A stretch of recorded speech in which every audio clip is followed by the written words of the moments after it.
Yeah, you can change your body. But to change the body takes at least 7 years. That means if you don't fall down for 7 years, you can say, okay, now you're in the mode of goodness. But even so, the psychological changes take even longer than changing the body. It's gradual. It's a gradual process. Huh? And it's not a judgment. It's not saying you're a bad person. Unless you have pride, which is a symptom of the mode of passion. So anyone who asks this question, I would immediately suspect, is very much influenced by passion. Because they're saying, oh, it would be a disgrace to be thought of to be in the lower modes. But it's not a disgrace. It's just a condition. Just like a doctor analyzes the condition of your particular material body. It's not a disgrace. It's just what it is. It's just the reality. The difference is we're not in denial about the reality. We're not in denial about the modes of material nature. It's politically correct to say that everybody's equal. But everybody's not equal. Just like everyone, if we gave a math test or a history test, Everybody doesn't get 100. everybody's not going to get 100, right? They're going to be different grades according to their qualities. And who would you want to be led by? Right, Well, right. You want to be led by someone who's pure in the mode of goodness. Why? Because that person's going to make you happy.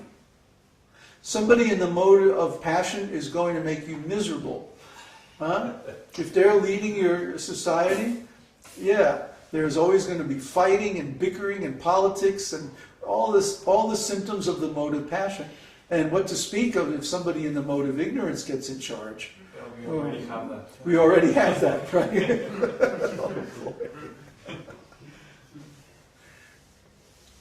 Okay. Next So, question. Question from Bruce. In keeping with Laura's question, do you think it's a good idea to have a policy implemented for those people who might decide to leave the community? Because Florian's chart was viewed and he decided to leave. Florian actually never met the criteria for being included in our community. We were discussing this last night, remember?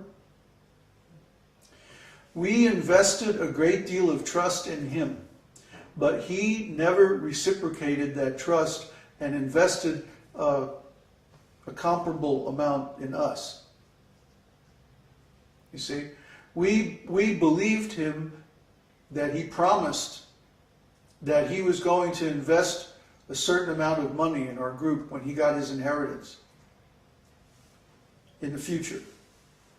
And we took him at his word, and that was a mistake. Because then what happened is we paid his airfare from Germany, we paid for a laptop computer, we paid his maintenance and his expenses for more than 6 months. We gave him a lot of our time and attention, training, instructions, and so on. Then, when it came time for him to be initiated, he made a false promise. That's the second false promise. The first false promise was that he was going to donate a certain amount of money. The second false promise was he said he was going to chant 64 rounds. And he never did either of these two things. So, you see, we kept our promise to him. We kept our responsibility. We supported him, we trained him, we gave him everything that he needed to do his service. But what did he do from his side? He made false promises, and then he had to leave because of those false promises. Because if you lie to your guru, you're going to fall down. If you offend your guru, you offend the devotees, you are going to fall down. If someone decides to leave, that's their responsibility, that's their decision, their problem. We will never kick anybody out. I mean, if we have to kick anybody out, what that means is that we were wrong in the screening process. But we have never kicked anybody out. And we don't intend to ever kick anybody out. They kick themselves out. They kick themselves out. That's exactly right. Well, if somebody comes and joins us, and then we find that they have a spiritual problem or an ethical problem, we will try to correct them. If they don't like being corrected, they can leave. We can't stop them. But we're not going to kick people out. I don't want to get into that whole thing of kicking people out. That stinks. That's what ISKCON does. If somebody comes along and has an argument that they can't defeat, they kick him out. Why? Because their process is political, not spiritual. Our process is spiritual. If you're wrong, we'll do our best to convince you. And we'll base it on the scriptures. That's Brahmana. That's a Brahminical approach. Now then, if you don't want to take the spiritual solution, you want to take a political solution and leave, you can do that. We're not going to stop you. But that's your decision. It's not our decision to kick anybody out. Our decision, our policy is we correct people, we train people, we instruct people, we guide people, we help people, we support people to be devotees. If they don't want to be a devotee, that's their choice. We're not going to stop them.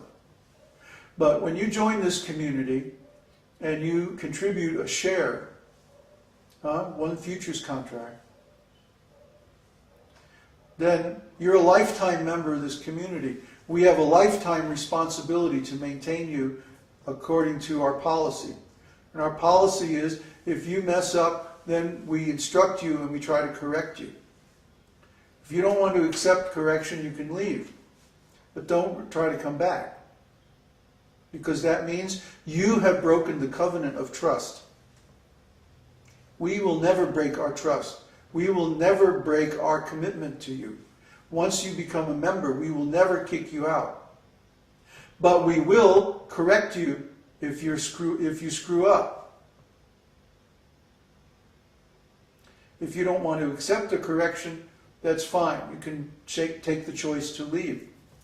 But it's a mean, nasty, violent world out there. What's the next question? From Katie. When will you start accepting money for the futures contract? We already have. From Uddhava has donated so much in terms of his own personal net worth. And actually, he's donated everything. One time he said to me, everything that's mine is yours. And guess what? He actually meant it. I was surprised too. Then before Kanai came, he gave us half of his life savings. That was how we went to Veracruz and started that community, started our ashram in Mexico. Was by his kindness. And this was before he ever even came here. And he paid his own airfare. He brought his own stuff, his own computer and all his stuff. So by this value now, we're committed to him. See? And similarly, Andre, before he came, he gave a very nice donation, more than a futures contract, that has enabled us to develop our whole stock market approach, to do the test trading and all of that. So by his kind donation, see, he's made possible all this. So now we have this relationship of trust, this reciprocal trust, that, that he trusts us, we trust him. See? So at this point I can say we have 4 members. Neville is the 4th. Neville also gave a very generous donation that allowed us to purchase the special software that we're using. The top-of-the-line, high-end stock trading software. And that we're using to do our research. And then from that research, we're going to develop our own software. But we couldn't do it without it. We couldn't develop our own software unless we had this other software to do the research. So, these 4 men have given their trust to our group, and in return, our group is giving its trust to them, and we're committed to them. And that commitment is unbreakable, because it's not just me. Huh? One human being, yes, they can break their promise. Huh? But 4 human beings or 5 human beings as a group working together, they don't ever have to break their promise. There's always going to be enough resources and enough energy to take care of another person. So that's how this group can grow. Because it's not just my strength.